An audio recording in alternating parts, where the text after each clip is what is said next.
আমার বন্ধু দয়াময়, তোমার দেখিবার মনে লয়। তোমার না দেখলে রাধার, তোমার না দেখলে রাধার জীবন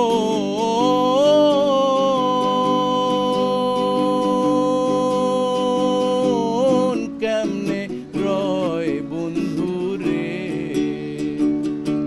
তোমার না দেখলে রাধার, তোমার না দেখলে রাধার জীবন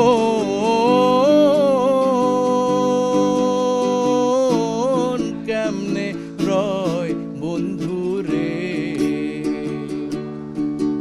আমার বন্ধু দয়াময়, তোমার দেখিবা আর মনে লয়। আমার বন্ধু দয়াময়, তোমার দেখিবার মনে লয়। তোমার না দেখলে রাধার, তোমার না দেখলে রাধার জীবন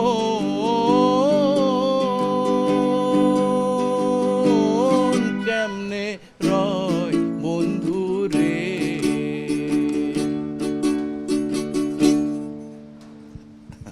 আপনি যে সেটে আসছেন এখন, আমাদের যুবরাজ খান ডিরেক্টর, ওনার সিরিয়াল ফুল বাহার দীপ্ত টেলিভিশন, এইটা আসলে প্রতিদিনই দেখাচ্ছে, অনেয়ার হচ্ছে প্রতিদিন 7টায়, সম্ভবত সন্ধ্যা 7টায় প্রতিদিন অনেয়ার হচ্ছে দীপ্ত টেলিভিশনে ফুল বাহার।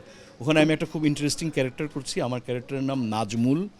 এখানে ফুল এবং বাহার দুইটা ক্যারেক্টার, তাদের সাথে আমার ইন্টারেকশন, এবং আমরা একটা মেসে থাকি। আমি, মিলন ভট্ট দাদা, আশরাফুল আশিস ভাই, কিশোর খন্দকার ভাই, আমরা একসাথে থাকি। আবার ওইদিকেও আরও 4টা মেয়ে থাকে, আমাদের মধ্যে নানা রকম খুনসুটি হয়, ঝগড়া হয়, এসব নিয়ে আর কি গল্পটা এগিয়ে যাচ্ছে। সিনেমা করছি, অনুশ্রী রায়ের একটা সিনেমা করলাম, এখন আফসান মিমিয়াপা ছিল, অনেক ভালো ভালো আর্টিস্ট ছিল, নাদিয়া, সালহা খানম নাদিয়া ছিল, তার সাথেই বেসিক্যালি আমার ক্যারেক্টারটা। আর গাজী রাকায়েত স্যার, ওনার একটা সিনেমা করছি। তারপরে আরও অনেক কাজ হচ্ছে, সিঙ্গেল করছি বেশ কিছু। হুসময় সুমন দাদার কথা বলতেই হবে, ওনার একটা বছরের যে প্রথম কাজটা করলাম জানুয়ারির মাসের 1 তারিখে যে শুটিং করলাম, অফিস পলিটিক্স, ওখানে আমি কেন্দ্রীয় চরিত্রে অভিনয় করছি। এছাড়াও আরও অনেক সিরিয়াল 1 ঘন্টার কাজ করছি আর কি। কারণ এখন ওটিটি চলে আসছে, এখন যে ওয়েব সিরিজগুলো হচ্ছে এখানে এগুলো কিন্তু ক্যারেক্টার আর্টিস্টদের জয় জয়কার একেবারে। হ্যাঁ, যেমন আমাদের অনেক রাশেদ মামুন অপু ভাই দারুণ দারুণ ক্যারেক্টার করতেছে। হ্যাঁ, এরকম অনেক ক্যারেক্টার আর্টিস্ট আছে, শহীদুজ্জামান সেলিম, অনেকেই ভালো ভালো ক্যারেক্টার, আমি নাম বলতে চাই না, মানে অনেকেই আছে যারা খুব ভালো ক্যারেক্টার করছে। সো এখন আর ওই ব্যাপারটা নেই, এখন কিন্তু গল্প নির্ভর কাজ হচ্ছে, মানে গল্প, যেমন আমাদের এই যে নাসিরুদ্দিন ভাই, নাসিরুদ্দিন খান, উনি তো ক্যারেক্টার আর্টিস্ট হিসেবে পরিচিত ছিলেন, কিন্তু উনি কিন্তু এখন মেইন ক্যারেক্টার করছে, তাই না, ওয়েব সিরিজ ওটিটিতে। সো এখন আর ওই ব্যাপারটা নেই, এখন হলো গল্প যাকে ডিমান্ড করবে সেই অভিনয় করবে। আমি থিয়েটার করতাম, আমি একটা প্রোডাকশন করতাম জন্মসূত্র, গাজী রাকায়েত স্যার, ওনার ডিরেকশনে, উনি তো অনেক বড় ডিরেক্টর, থিয়েটারে এবং সিনেমাতেও জাতীয় পুরস্কার পেয়েছেন। তা ওনার ওই জন্মসূত্র করতাম থিয়েটারে। তারপরে আসলে বিভিন্ন কাজ করা শুরু করলাম, মিডিয়াতে চলে আসলাম আর কি। আমার ক্লিক করে হচ্ছে প্রথম যে কাজটা মিডিয়াতে, অনেকগুলো কাজ করেছি, তবে শিহাব শাহিন ভাইয়ের একটা সিনেমা করেছিলাম, ছুঁয়ে দিলে মন, 2015 সালে এটা রিলিজ হয়, ছুঁয়ে দিলে মন।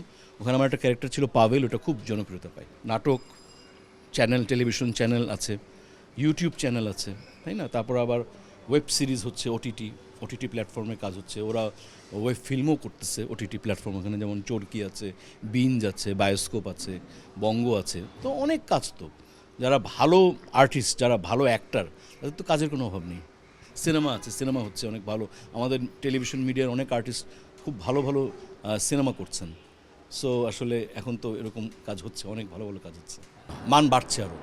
কারণ এখন ধরেন ওয়েব সিরিজের বাজেট তো অনেক, বা ওয়েব ফিল্ম যেগুলো হচ্ছে ওগুলোর বাজেট অনেক। আগে তো টেলিভিশনের নাটকে আমরা 2-3 দিনের শুটিং করতাম, 4 দিনের শুটিং করতাম। এখন ওয়েব সিরিজ, তারপরে এখন যেগুলো হচ্ছে ওয়েব ওটিটি প্ল্যাটফর্মের কাজ, এগুলায় ধরেন শুটিং হয় 20 দিন, 25 দিন, 30 দিন, বাজেটও বিশাল, তাহলে কাজের মান তো আরও ভালো হচ্ছে।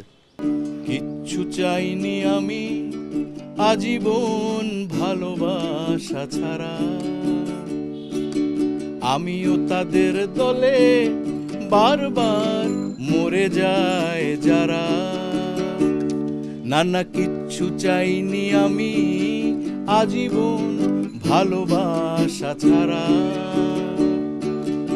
আমিও তাদের দলে বারবার মরে যায় যারা।